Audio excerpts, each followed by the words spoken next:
Pemahaman peserta didik dan pembelajarannya. Ruang kolaborasi topik 1 dari kelompok 3. Anggota kelompok 3.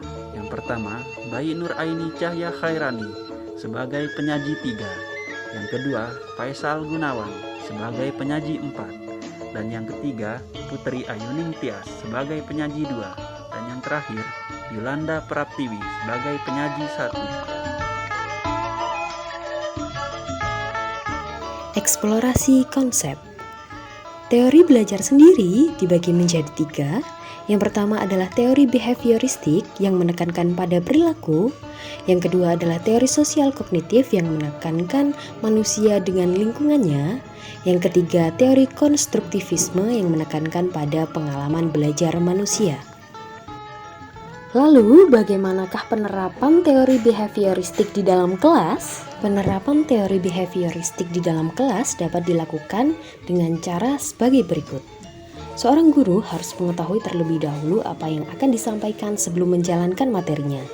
Guru harus menyusun materi atau bahan ajar secara lengkap, dimulai dari materi sederhana sampai yang kompleks. Guru lebih banyak memberikan contoh berupa instruksi selama mengajar. Guru harus memiliki pengetahuan dan pemahaman tentang media pekajaran yang menarik. Saat guru melihat ada kesalahan, baik pada materi maupun pada siswa, maka guru akan segera diperbaiki. Guru memberikan banyak drilling dan latihan agar terbentuk perilaku atau pembiasaan seperti yang diinginkan. Melakukan evaluasi berdasarkan perilaku yang terlihat, dan guru dituntut untuk memiliki kemampuan memberikan penguatan atau reinforcement baik dari sisi positif dan negatif. Bagaimanakah penerapan teori sosial kognitif di dalam kelas? Guru menjelaskan dengan bahasa yang mudah dipahami oleh siswa. Guru memberikan ruang bagi siswa untuk saling berbicara, melakukan diskusi dengan teman-temannya. Guru lebih sedikit melakukan ceramah dan lebih banyak memberikan contoh praktis. Minta siswa untuk merefleksikan pengalaman mereka melalui pembuatan jurnal atau laporan harian tentang kegiatan apa saja yang mereka lakukan.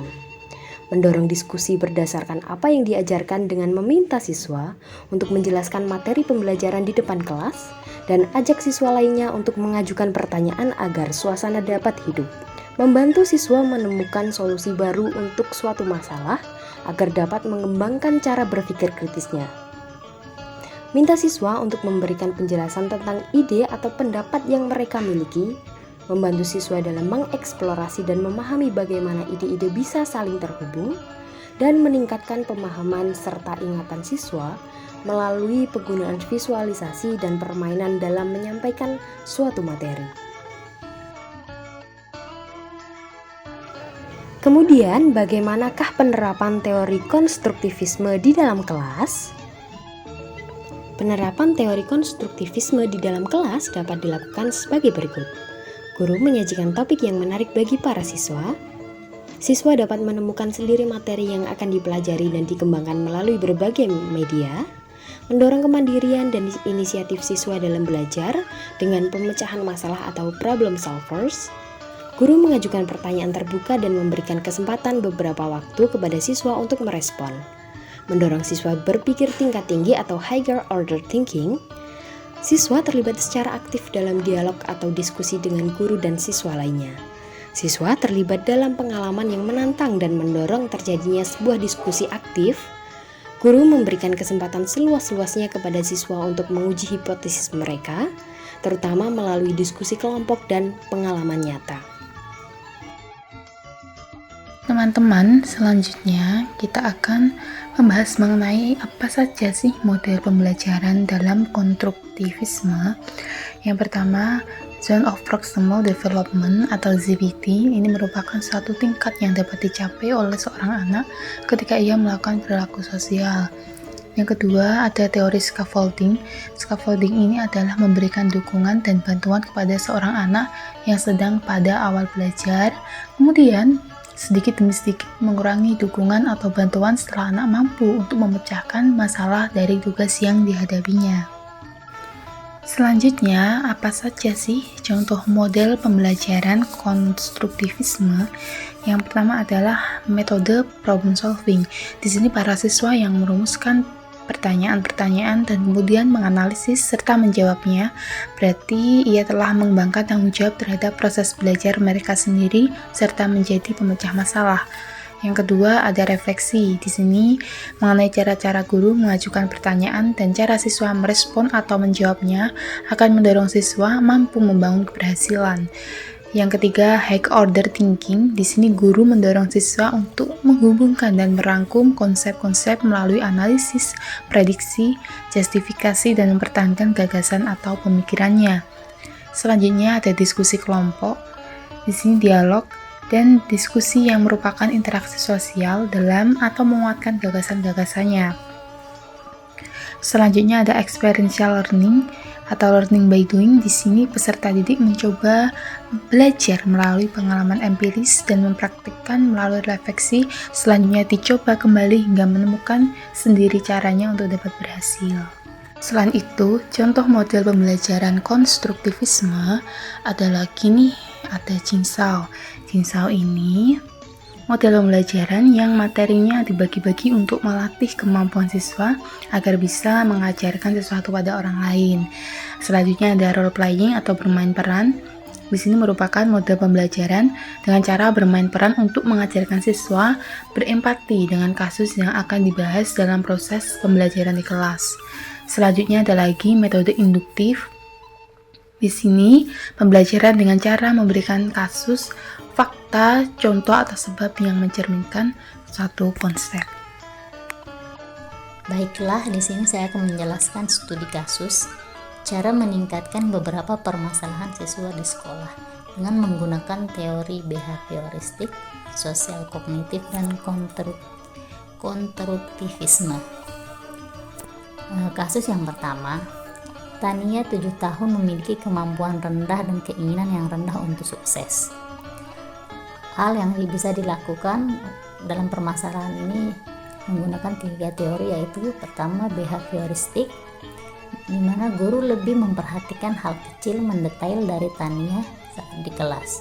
Misalnya, saat Tania berhasil mengerjakan pekerjaan atau tugasnya dengan baik, akan diberikan pujian. Guru BK melakukan konseling realitas, menggali hal-hal yang potensial secara nyata yang dapat menjadi motivasi untuk meningkatkan keinginannya sukses. Kedua, sosial kognitif. Guru lebih memberikan Tania untuk memberikan pendapat atau menyuarakan aspirasinya sehingga dapat diketahui hal yang mendasari rendahnya motivasi Tania untuk sukses dengan menggali latar belakangnya. Guru BK dapat melakukan konseling kognitif untuk mendisputing pikiran-pikiran irasional atau tidak tepat pada Tania. Yang ketiga, teori konstruktivisme, di mana guru menggali potensi diri yang dimiliki Tania dan memberikan dorongan agar Tania mau untuk mencoba kemudian berlatih, belajar hingga terampil. Sehingga proses difokuskan bahwa ada potensi dasar diri Tania untuk memiliki keinginan sukses dan meningkatkan keterampilannya. Kita tinggal memberikan dorongan baik emosional maupun tindakan. Kasus yang kedua, Samuel 10 tahun yang bekerja keras untuk menjaga harga dirinya pada tingkat tinggi, tetapi memiliki rasa takut akan gagal yang kuat. Yang pertama, teori behavioristik. Guru lebih memberikan simulasi peran atau role model pada Samuel dengan bentuk-bentuk melakukan interaksi sosial yang berisi empati, kepekaan, menghargai orang lain, bijak, tidak angkuh. Hal tersebut guna menurunkan kewaspadaan Samuel untuk menjaga harga dirinya yang terlalu tinggi, yang dapat berpotensi menjadi sosok yang angkuh dan tidak fleksibel.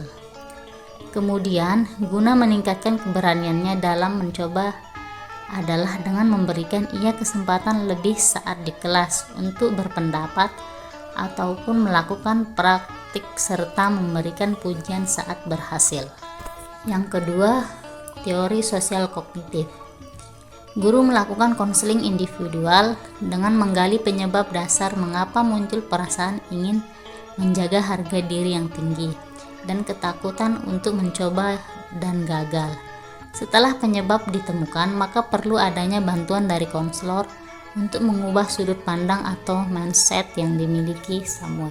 Yang ketiga, teori konstruktif, di mana guru menggali potensi diri yang dimiliki Samuel dan memberikan dorongan agar ia mau untuk mencoba hal yang ia sukai atau inginkan terlebih dahulu, kemudian melakukan refleksi, berlatih dan belajar hingga terampil, sehingga ketika ia pada akhirnya dapat merasakan suatu keberhasilan dan belajar bahwa semua membutuhkan usaha dan proses panjang dan tidak mudah, maka secara tidak sadar ia akan membentuk mindset baru yang mendorong pada Samuel yang lebih fleksibel dan mau untuk mencoba meskipun ada kemungkinan gagal. Rasa puas karena telah mencoba daripada penyesalan karena tidak mencoba sama sekali menjadi sasaran. Kemudian pada kasus ketiga, Sandra 13 tahun yang tenang di kelas dan meremehkan keterampilan mereka.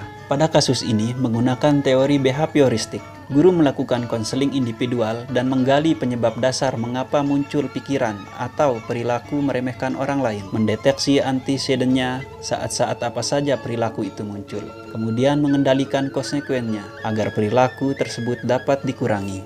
Yang kedua, menggunakan teori sosial kognitif. Guru BK menggali apa saja yang mendasari Sandra meremehkan teman-temannya. Apakah ada pengaruh eksternal dalam hal ini lingkungan di sekolah maupun di luar sekolah atau pengaruh internal dari diri Sandra. Setelah dilakukan identifikasi masalah, maka selanjutnya adalah mencoba mengubah mindset atau pola pikir yang mendasari ia melakukan hal tersebut sesuai pendekatan konseling kognitif yang sesuai. Yang ketiga, menggunakan teori behavioristik. Guru berikan dan mendorong pengalaman empiris Sandra melalui diskusi kelompok dengan rekan-rekannya yang memiliki keterampilan atau kemampuan yang pada dasarnya lebih dari dia. Sebagai stimulus dengan harapan, Sandra mampu memberikan respon positif terhadap stimulus yang diberikan. Dalam proses tersebut, untuk menumbuhkan proses berpikir dan refleksi dalam dirinya sendiri terkait pikiran yang ia miliki selama ini. Selanjutnya, kasus siswa kedua pada kasus ketiga. Robert, 16 tahun, yang menunjukkan sedikit minat di sekolah dan saat ini tinggal bersama dengan bibinya. Anda sudah tidak dapat menghubungi orang tuanya. Pada kasus ini, menggunakan teori behavioristik. Di kelas, misalnya saat Robert berhasil mengerjakan pekerjaan atau tugasnya dengan baik dan diberikan pujian, guru BK melakukan konseling realitas, menggali hal-hal yang potensial secara nyata yang dapat menjadikan motivasi untuk meningkatkan keinginannya sukses. Selanjutnya, menggunakan teori sosial kognitif. Guru lebih memberikan Robert waktu untuk memberikan pendapat atau menyuarakan aspirasinya sehingga dapat diketahui hal yang mendasari rendahnya minat Robert untuk sekolah. Guru BK dapat melakukan konseling kognitif untuk mendisputing pikiran-pikiran irasional atau tidak tepat pada Robert. Kemudian yang ketiga, menggunakan teori konstruktif.